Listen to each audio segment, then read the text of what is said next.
Okay, our last video left off almost completing section 8.3, but I was running already 25 minutes on the video, and there's only one more example to go through, but I wanted to not rush it and get through it. So let's quickly review here what we're doing. We're talking about direct variation.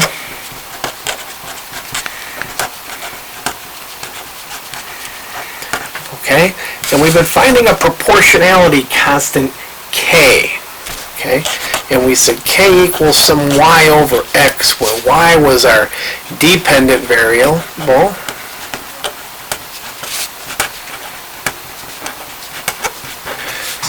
and x is our independent variable.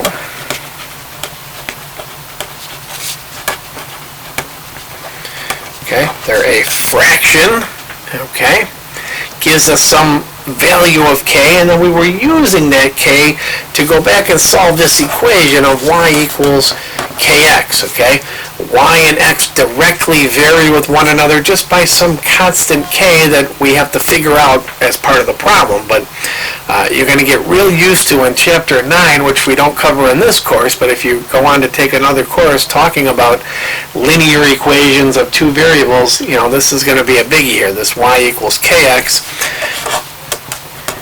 You'll see it with the letter m, y equals mx, okay, and then there's a plus b snuck on the end there when you get to that.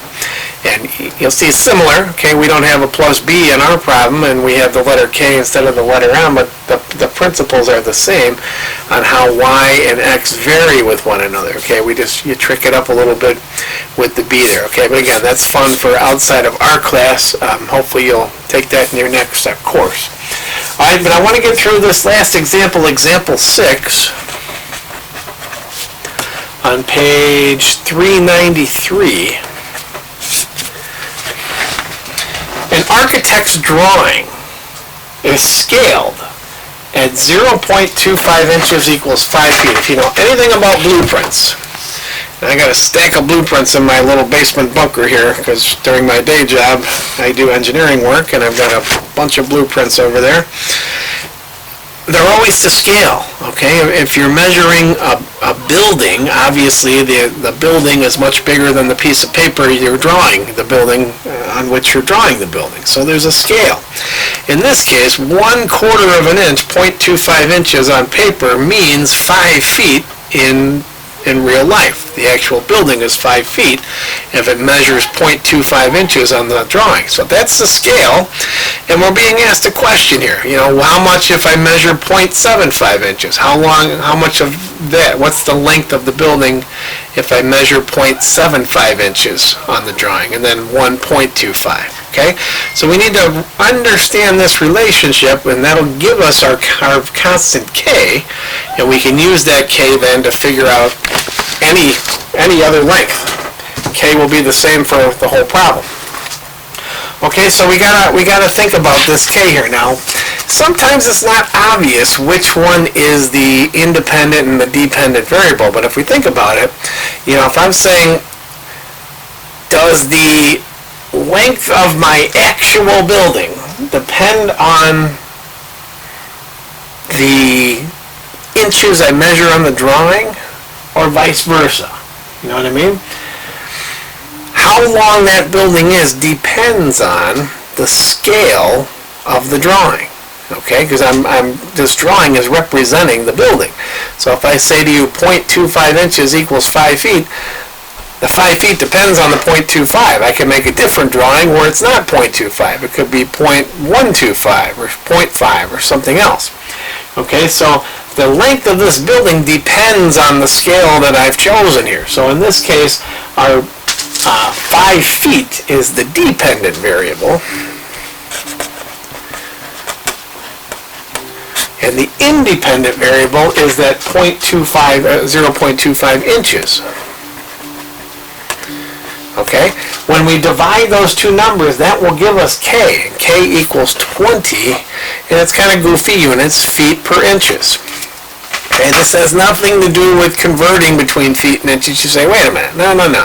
There's 12 inches in 1 foot, not 20 feet in 1 inch. Well, we're not converting units here. We're saying on this blueprint, 20 feet would correspond to 1 inch measured on the blueprint. Okay, now we were given it a little differently. We were given it as 0.25 inches equals 5 feet. Well, we all know 0.25, that's a quarter, 1/4, right? So if you times that by 4, you're going to get 20. So it makes sense, okay? That's our scale. Now we can use that scale to answer any old question we might be asked here. And we're going to be asked, what happens when I measure 0.75 inches? Okay, so now I've got this nice little formula, y equals kx, but I've got k. K is 20. Okay, and again, just to kind of drive the point home on the units, I'm going to leave them in here, 20 feet per inches. Okay, now what am I asked to do here? I'm asked 0.75 times x, I'm sorry. I'm asked to figure out 0.75 when x is 0.75. So I've got 20 feet per inch times 0.75 inches. What happens to my unit of inches? Goodbye, goodbye. That makes sense. I want to know feet. So y equals, if I crunch that number, 20 times 0.75, I'm going to get 15 feet. Okay? All good there? Formula doesn't change now throughout this entire problem. Okay, a different problem, of course, we'd have a different proportionality constant, but in our case, we don't. I mean, for this problem, it never changes. I could sit here all day and do this. Okay, part B said, well, what if, okay, 0.75, that was fine for part A, but what about now 1.25 inches? Again, inches cancel. Okay, I know I'm not being consistent here. I got the dot for multiplication here and the parentheses here, but hopefully everybody picked up on that. It means the same thing. Inches cancel. Now I need to take 20 times 1.25, and when I do that, I get 25 feet. All right? So that's direct variation. There's a proportionality or a variation constant that we need to find by taking the fraction of the dependent variable over the independent of some given information, which we were given. The scale of this drawing is 5 feet corresponds to 0.25 inches. Okay, we use that information to come up with this k. K never changed throughout the whole problem, and then we could figure out various other lengths on the drawing because k was, we knew what k was. Okay? All right. Section 8.4 gives it a little twist, okay, and it talks about inverse variation. Okay, not direct variation, but inverse variation. Okay? Now, let me pull up something that's not in the book here, a couple of examples I made here to illustrate the difference. Okay, I wrote 2 problems here. The first one says, if 5 machines can process 2,000 pounds of product in a day, how many pounds can 10 machines process? Okay, that's the first one. And then the second one, if it takes 8 days for 5 machines to do the job, how long will it take 10 machines to do the same job? Okay, now on the surface, these seem like basically the same type of problem, right? I'm going to set up some ratio and I'm going to figure it out. Well, in the case of our first problem, we have direct variation, which is what we've been doing. And we can set up that ratio. And again, the book and I didn't always agree on exactly how to set this up. I prefer to say 5 machines can handle 20 or 2,000 pounds. I'm going to just put LB for pounds, okay? 5 machines can handle 2,000 pounds. All right, sounds cool. 10 machines can handle mystery X pounds, okay? X will be in pounds. Let's figure it out. Let's crunch the numbers. Well, cross multiply, we're going to get 5X equals 2,000 times 10, so that's 20,000. Divide by 5, divide by 5, and we're going to get X equals 4,000 pounds. Okay, that was like a common sense problem. If 5 machines can do 2,000 pounds, then 10 machines is double, can do 4,000 pounds, right? Now remember, the book liked to write it this way. There's nothing wrong with it. I just kind of prefer my way. The book wanted to put the machines on one side, 5 machines over 10 machines. Oops. That's my email on my phone. Sorry, I forgot to silence it. 5 machines over 10 machines equals, as I fumble around to silence it now, shush you, equals what? Well, I got to put the pounds on the other side, but I can't screw it up. The 5 machines went with the 2,000 pounds. The 10 machines goes with the X mystery pounds, okay? And you'll see when we cross multiply, we get the same thing. 5X equals 20,000, blah, blah, blah, solve for X, okay? Same answer. Either way is fine, okay? This next one, though, let's look at it. If it takes 8 days for 5 machines to do the job, how long will it take for 10 machines to do the same job? Our knee-jerk reaction might be to just set up a proportion like we did on the last example, but that wouldn't be right, okay? Think about it. If it takes 8 days for 5 machines to do it, then if I have 10 machines, it should be 4 days, right? It should be faster, not longer. If we set it up the way we set up the last problem, we're going to get 16 days. We're going to get double. No, it's not double. It's cut in half. So we got to stop and think a minute how to set this up. Okay, and we'll look at the examples in the book and talk about how to set it up. I still prefer to do my little way, you know, where I put the information in terms of a fraction here, machines per pound, machines per pound. So I want to do machines and days kind of together, the known information, but here's the twist with the inverse variation. So let's say I want to do 5 machines.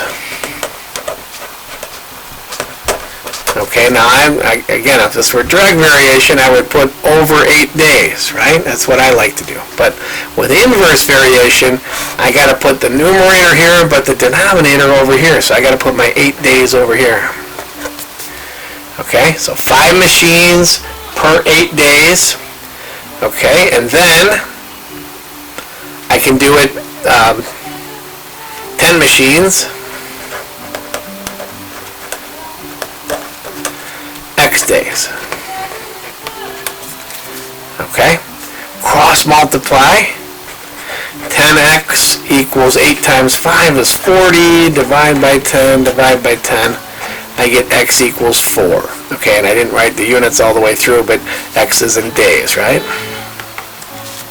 Okay, so I still kind of like to think of it my way, so to speak. You'll see the book does it this way also, but the book is just used to putting like machine over machine and days over days, but you can get yourself tripped up on, well, either way, on direct variation or indirect, because you just got to make sure you don't accidentally flip them, and you don't realize you've accidentally flipped them until maybe it's too late. Okay, so set it up carefully, stop and think about it, okay? I guess the only other way to maybe think about it would be, you know, 5 machines, so the known machines, but if I really want to put days down here, I got to put the days from the other fraction, so the other proportion over here. So 5 machines over X days would equal 10 machines over 8 days. Okay, so you could set it up that way if you really want to go machines over days and machines over days, but again, there's a flip-flop here. It's 5 machines over the 8 days, and it's 10 machines over, it's 5 machines over the X days, and it's 10 machines over the 8 days. Okay, that's not a direct relationship at all. That's an inverse relationship. Okay, again, if I were doing it, I'd probably do it this way. I like to think of it as, well, the 5 and the 8, that's my known information. I'm going to write it as a fraction, but because it's an inverse relationship, I'm going to put 1 up here and 1 down here on the other fraction. Okay, so it's still kind of like writing a fraction in my mind, even though I realize I'm not really writing a fraction there. Okay? Alright, so that's just kind of my little example. Let's see what the book has to say here. Okay? Page 399 talks about inverse variation. Okay, and we're going to just do a very similar example to what they just did here. If 5 machines takes 12 days to complete a job, oh baby. I really did not intend for this to be so similar, but okay, whatever. Example 1 on page 399. If 5 machines takes 12 days to complete a job, how long will it take 8 machines to do the job? Okay, well now it's not as obvious because it's 5 versus 8. It's not quite quite double, you know, so we gotta think a little bit. So 5 machines can do it in 12 days. Okay, again, this is example 1 on page 399. I'm going to think fraction. 5 machines over 12 days, except, because it's inverse variation, I'm going to put my 12 days over here. Okay? 5 machines goes with 12 days. And what else did we have here? We had 8 machines over, well, that'll be X days, right? Okay, and again, if you've got this right, you know, you do it this way, 1 up here and 1 down here over here, you can interchange the 8 machines and the X days, and it's okay, because what are you going to do? You're going to multiply them together anyway, right? It's going to be 8x no matter how you slice it. Whether the X is here and the 8 is here, or vice versa, when you cross multiply, it's going to be 8x either way. Okay, so you've got to get it established that the 5 goes there and the 12 goes there, and then it's hard to get it wrong after that. Okay? Cross multiply. What do we get? 8x equals 5 times 12 is going to be 60. Divide by 8. So we got to take 60 divided by 8. That's going to give us not a nice pretty number, but whatever, nothing we can't handle. Well, that becomes 15 halves if we reduce it as a fraction, 7.5 or 7.5 days. Okay? How do we know it was inverse relationship? How do you know? Well, you just kind of think about it. It depends on the context of the problem. 5 machines takes 12 days to complete a job, so if I'm going to have more machines trying to complete the same job, then it's going to take less time, right? You just got to think it through. If the question read how much product can be produced, 5 machines can produce so much product, how much can 8 make? Well, then it's going to be more, of course. Okay, so you just got to stop and think through the context of the problem in order to know how to set it up. Okay. Example 2, let me just pull the book over here. A 10-inch diameter gear is in mesh with a 5-inch diameter gear. If the larger gear has a speed of 25 RPM, at how many RPM does the smaller gear turn? Okay? The 25 RPM is going with the 10-inch diameter gear. Okay? Those two things are related to one another. The 10-inch diameter and the 25 RPM go together.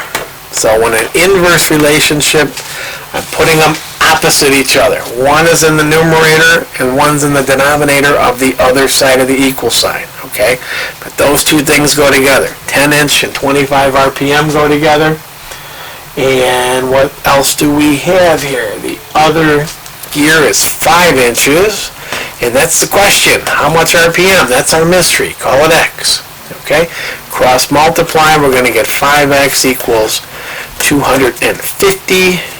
Divide by 5, divide by 5. And we're going to get x equals 50. 50 what? X is RPM, right? Revolutions per minute. There we go. Okay? So in an inverse relationship, I still personally like to keep the known information kind of together, so to speak. I know the 10 inches and the 25 RPM go together, but because it's an inverse, I slap them on opposite sides of the equal sign, but I still put one in the numerator and one in the denominator. It's just my way of doing it. Okay? Sweet. So we can set up our little inverse constant of proportionality, or inverse variation. Now you see K is a little different here. This is page 401 now. Now K equals X times Y. Okay, and that's actually a little easier now, because I don't have to remember it's not a fraction, right? Remember K was Y divided by X before. Well, now I don't have to worry about that. Now it's X times Y, so I'm not as concerned as I'm setting up K with which one's dependent, which one's independent, because it's just going to be multiplied together. Okay, so I can handle that. So let's do that. on our next example, and we'll use that proportionality, inverse proportionality constant to solve a problem. Okay, and the problem will be y equals k divided by x. Alright, let's check it out. Example 3 says, a landscaper needs a 5-person crew to complete a commercial project in 30 hours. How many hours will it take to complete the project for the following number of workers? So we're looking at some different scenarios there. Well, I know a 5-person crew can do it in 30 hours. So I can find my K right there. K, 5-person times 30 hours. Okay, the units will be weird. The units will be person times hour, but that's okay. We can handle weird units. So 5 times 30 is 150. They actually use the word worker instead of person, so fine. Worker hour. Okay? Yeah, strange unit, so what? Okay? Now I can use that information to solve these problems. Part A says, well, what if you have 3 workers? I don't know. Let's figure it out. 150 worker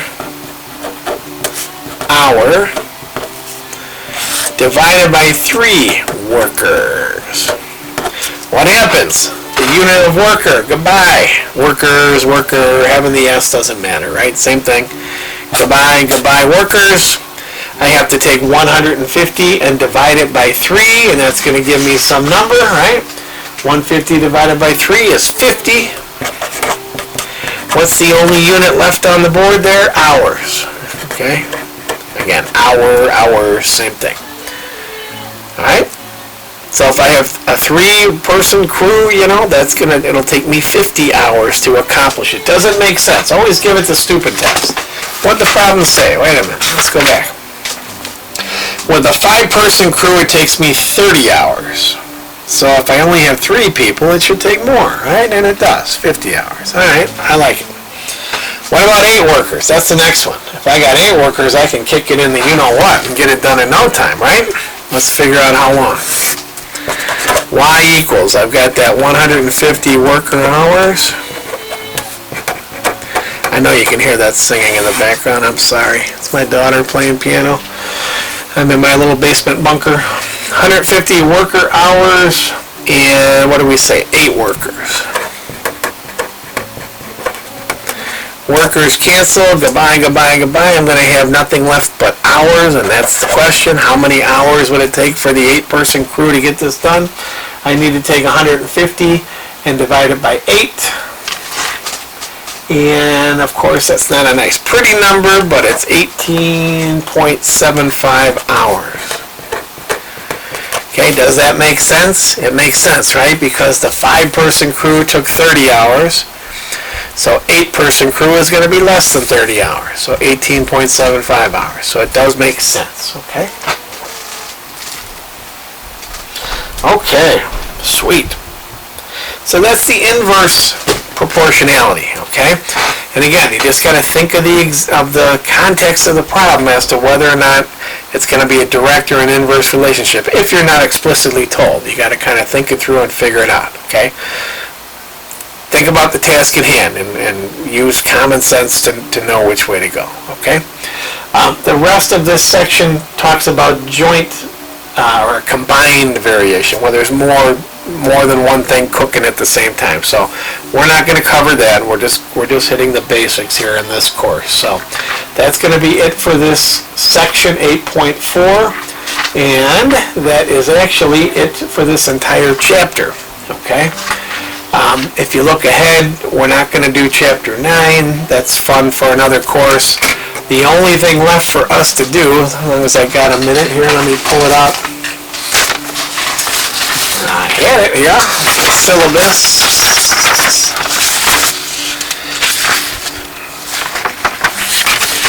Oh, come on now. Work with me. Clock is ticking. Camera's rolling. Alright, we're done with chapter 8, so the only thing left is about 3 sections from chapter 17. So I'll be making those videos. I will make a practice test on my math lab for exam number 3 and also a practice final exam. So exam number 3 is only going to cover Sense Exam 2, so Chapter 7, 8, and then the ones we do in Chapter 17. The final exam will, of course, cover everything in the course, okay? So get ready for that. Both, of course, are going to have to be done on MATLAB now with the virus issue. So I hope that's working out for everybody. It's not ideal, but I guess it's the best we can do. All right, stay tuned for some Chapter 17 stuff.